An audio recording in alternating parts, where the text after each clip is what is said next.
Welcome to another episode of Unlocking the Mind Behind Make More, Work Less. Hi, my name is Fong. I'm an entrepreneur, business strategist, real estate investor, speaker, and also a best-selling author. And every single day, I have the opportunity to help others unlock the potentials and guide them to succeed.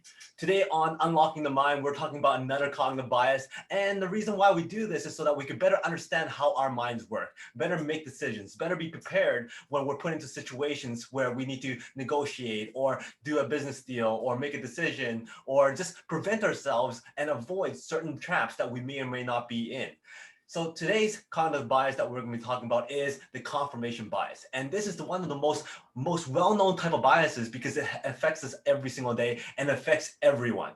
The reason why it affects us all the time is because us as human beings are bombarded with so much information. Our minds are wanting to take the shortcuts. Hence, we find patterns. And in order to find patterns, we look for the fastest way we can make that decision so that we don't have to sift through all the information that's coming into our minds.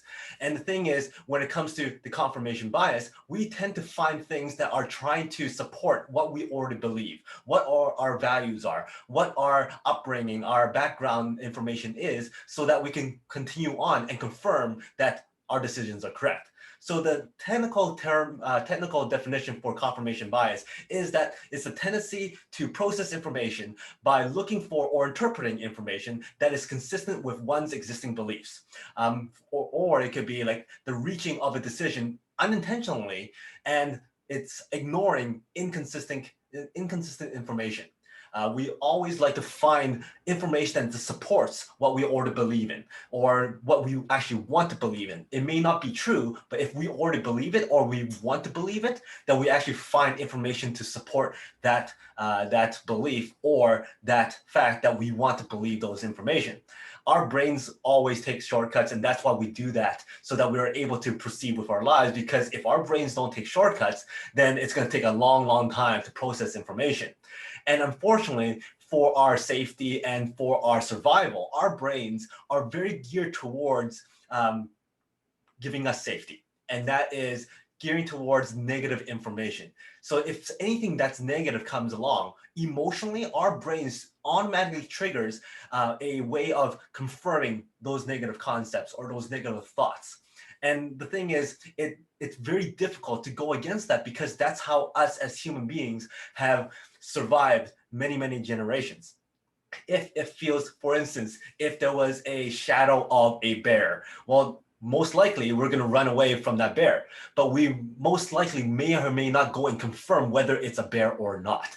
And that's a confirmation bias. Our minds look at that shadow, it looks like a bear, and therefore we run because it confirms our fear. It confirms that negative thought that it could be a bear that's around the corner. So we run away from it without actually confirming whether it in fact is a bear or not. And the thing is, when information comes in that contradicts what we want to believe or what we already believe, we tend to minimize it. We disregard it, we rationalize it away so that we're able to maintain that belief, maintain the supporting information that makes us feel good. Our memories does this exact same thing. And for instance, I'm sure that a lot of you out there have a lucky charm of some sort. For me, it was this special hockey card that I always kind of carry along with me. And I believe that it was lucky. I believe that carrying that hockey card allows me to do better in school or get better grades or score the extra goal in hockey. And I always believe that it is a lucky charm. But the thing is, people might tell you, no, lucky charms don't work. It has nothing to do with your performance. It has nothing to do with bringing in that energy to make you do better. So you start to think back, well, wait, all the times that I did well, I had that card with me. So you tend to believe and remember all those great times that you succeeded, all those great times that you achieved your goals, all those great times that it in fact worked. But what you don't remember is all the times that it didn't work when you still had that lucky charm on you. And since our memories are also subject to confirmation bias, and we tend to remember the things that support our belief. We tend to remember the things that support what we actually want to believe in. And therefore, it doesn't matter what the facts are. It doesn't matter what the new information is. If it contradicts it, we kind of just rationalize it away. Another example is, let's say, for instance, you're looking for a new cable company or you're looking for a new restaurant to try. And I tell you, you know what, that restaurant is no good. It doesn't taste good. The reviews are awful. This cable company you're considering, it's absolutely garbage. You're going to get blurry pictures. You're not going to get good service. In fact, go and search online that ABC company and bad reviews. You'll find it, you'll see it all, and then you're going to read all the bad reviews. You're going to read all the bad reviews for that restaurant. But what you're not doing is you're not giving that restaurant or that cable company a fair assessment. Are you actually searching the restaurant on its own or the cable company on its own without looking at only the negative reviews? Probably not, because we're gravitated to look for all the negative.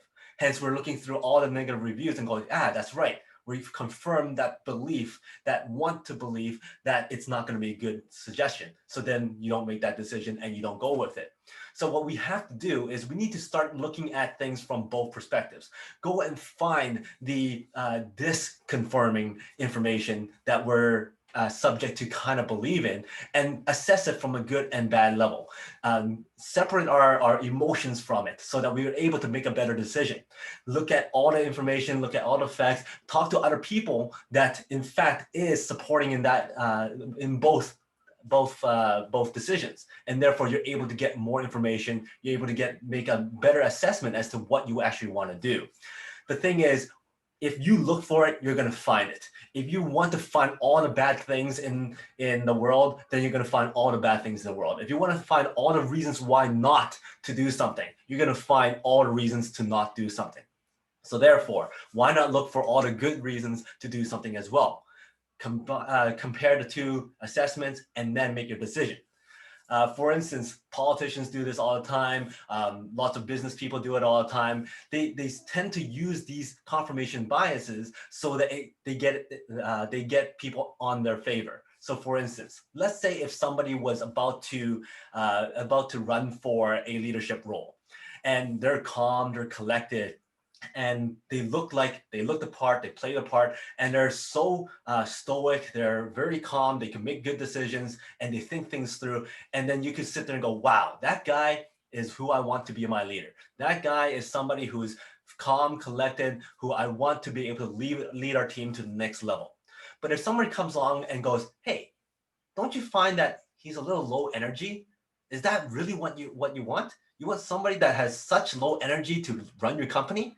Then the next time you go and watch this person speak, you go, wow, he is kind of low energy. He's way too calm. You start finding all the reasons to support that negative comment or support that other person's belief, and then you start believing in it, and you go, maybe he isn't the right person for me. So the thing is, when people tell you information that they want you to believe in, you should probably look at it from a different standpoint and go, maybe I need to assess it from my own standpoint. Maybe I should start asking myself, do I want the calmness or do I want the low energy? So you'll start looking for different information to support both points. So that is confirmation bias. If you like this, this is a series I keep on doing every single week, and therefore you can go back and look at some of the other ones. You can subscribe to my channel. I have lots of other great content, my Peak Potential Success Show, and also my Make More Mind Bites, and also the Mastermind Bites. So tune in next week for another cognitive bias that we're going to be talking on unlocking the mind. So until next time, today is the day to unlock your potential. We'll talk to you later.